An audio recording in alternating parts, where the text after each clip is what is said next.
people ask me, so how you doing? And I'm just like, yeah, I'm not really enjoying this. They're like, oh my God, you know what's gonna happen when her kid comes? It's like, no, it has nothing to do with that. I don't like the process. Hey everyone, welcome back to my channel. Thanks for tuning in. As always, please remember to subscribe to my channel, hit that notification bell below, and check me out on my social media. Birth. I'm not gonna lie, okay, I actually really enjoyed birth. I won't lie. I'm not saying that I'm like, yeah, I'm gonna be there again and yay, great. But of the stages, birth was probably my favorite. First of all, I finally met my kid. I finally met Kai, and it was the most amazing moment of my life. It really was. Like, every time I think of the first time I saw him, I get emotional because I'm like, I can remember. It's almost like there's like a little what's the word, like portal in my mind that goes pew, straight to that moment, and I'm there and he's looking at me and I'm looking at him and our eyes locked, and it was just like, this is why I had to go through all of that stuff. It's like, but at the same time, it's like he's new, but he's not new, if that makes any sense. Like, I've seen him before, like, we know each other. It was just, and honestly, that was the closest I've ever felt to God. Like, when they were wheeling me in to delivery, I was so calm. This is before the drugs, by the way. This is before the drugs. I was like just naturally just so calm.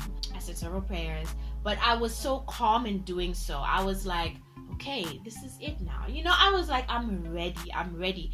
And when he came out and all of it was a beautiful experience. And for me, honestly, after all of that, I look at my kid today, I look at Kai, and I'm just like, this is why people say it's worth it in the end, honestly. Because like, when I see him, I'm like, he's a person and he's talking to me and he's like arguing with me and he can do this.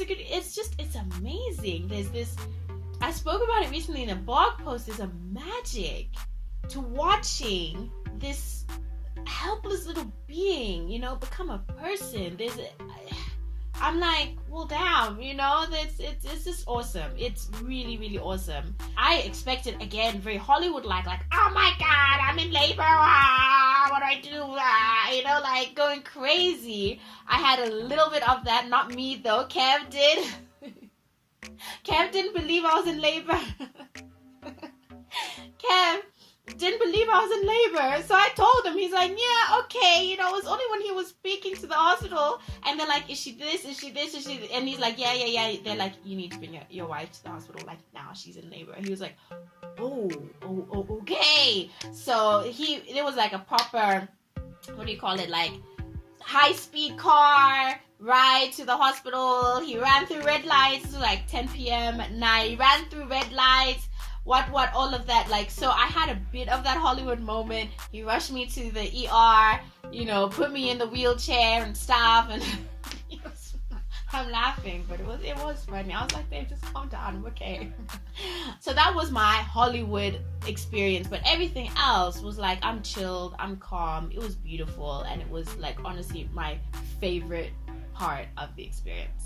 All right, so then comes the marriage bit, right? I had been with Kev for 12 years before I had Kai. 11 years before we found out that I was pregnant. First thing I felt when I found out I was pregnant was fear. I was terrified. I was terrified of the unknown, and I was also terrified of what it was going to do, how it was going to change our marriage. I was already like, I knew something. I knew it was going to change us. It's going to affect us in some way. So I didn't know how, and I was really, really scared of that. A lot of people ask me, they're like, but why would it change? Why would it change your marriage? The best way I can explain it, right, is this. You know your person, your husband, your wife, whoever's watching, right? You know your person, okay? But you don't know them as a mother. You don't know them as a father. I didn't know Kev as a dad. Like, he's always been my boyfriend, my fiance, and then he was my husband for what, a year before Kai came? Like just over a year. No, it was a year before but it was a year before I got pregnant with Kai. So I only knew him as Kev my man, you know, and Kev the friend, but not Kev the father. Like that was new. So he's dealing with that new role, right? I also don't know myself as a mother, so I'm trying to deal with that as my new role, which is a complete like mind okay? I'm gonna be real with you. There is no other word to describe it. It's a mind. And then you're trying to consolidate these two new roles together, right? So it was just the two of you, and then and your focus was on each other, and then all of a sudden you have to shift your focus literally to this little being that literally needs you to survive. The sleep deprivation is so real. People are like, oh yeah, but I go out all the time, and then I can party, and then I can go to work the next day, and it's no big deal. I sleep on like 3-4 hours of sleep. I'm like, okay, but first of all, do that consecutively forever, basically. When I was at the Clicks masterclass, the pediatrician who was on stage with us, he said that the average couple takes about 6 years to get back into a normal sleeping pattern after they've had a child. So if sleep deprivation is a legitimate form of torture, it is used as a form of torture, guys. You can only, that's the only way I can explain it to you. Sleep deprivation is so real. It doesn't matter how strong you are, who you are, you need to sleep. And if you are not sleeping, regularly, not even regularly, but getting proper sleep. So for me, right, personally, I've realized this for sure. I am a different person when I don't sleep. Even if it's just one night and I don't have a good night's sleep, I'm horrible. I'm horrible. Next day, I'm grouchy, I'm moody. But now imagine that's happening over and over and over and over again. And then it's both of you. You probably think you're marrying someone who is going to, share in the load and even though I did, there will be times I'll be looking at Kev like, no, I changed the nappy last time, it's your turn. Or he'll be like, no, but I sterilized the bottles last time, I think you should do it this time. You got more sleep than I did. So we ended up really keeping score. You know what I mean? Like keeping score over little things like that. But it's those little things that just drive you insane. And when you have a screaming baby in the house, it just doesn't help. Even just little things like cooking, for example. Like I know a lot of my friends, they're just so haggard because they still have to cook, they still have to go to work, they still have to come back, breastfeed the baby, cook for the husband, handle the other chores. If they have another child at that time already, they have to take care of them. It's a lot. So that's another thing that a lot of people don't talk about, that you end up your entire dynamic changes with your husband.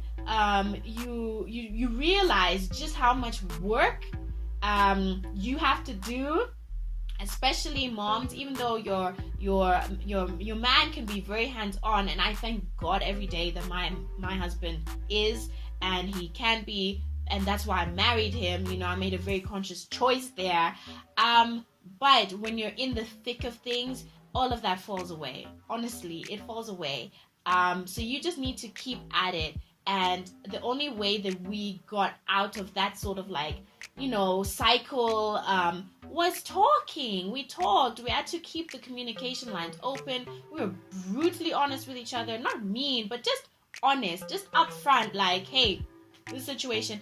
And also we had to let go of the expectations. We found that we were assuming a lot about each other, assuming that so-and-so is going to do this, and then when they don't do it, we get upset. So we were we had expectations of each other that we didn't even express, and we were getting mad at each other about that. A way that I got over things or went through things is I realized that once I let go of those expectations of myself, of Kev, of Kai as well, because you kind of almost have this idea of, once I have a baby, then everything's going to be amazing and perfect. And it's like, well, no. And it's because it's a lot to put on another person and also on yourself, so when it was a work in progress. It was constant work, consistently as well, that I had to make sure, I had to see myself and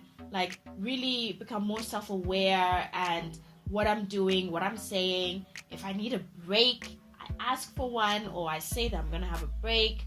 I think that's really key, especially as women. We kind of pile things on, and then sometimes we just blow up, or we start resenting people, like we start resenting our husbands and stuff for not offering to do things, but like, how many times do we even express that we need help, or that we express that, I would love for you to do X, Y, and Z, like, be specific. So I found that's really helped in our relationship, in our marriage, when I'm just honest with him about what it is that I need. Because what I realized is, if I'm a better me, if I'm okay, then I'm gonna offer a better version of mommy to Kai, and I'm gonna offer a better version of wifey to Kev, and that's the only way to do it. Because before that, I was just, I crashed and burned. I'll be super honest with you. I thought that I needed to be this wife, this mom, this perfect everything, and I knew this and I knew that, and where's this and it's there, I crashed and burned. And so now it's one of those things of being able to almost sense when I'm getting to that point, and getting better at stopping it, or pausing, or offloading, recharging before it gets to that point.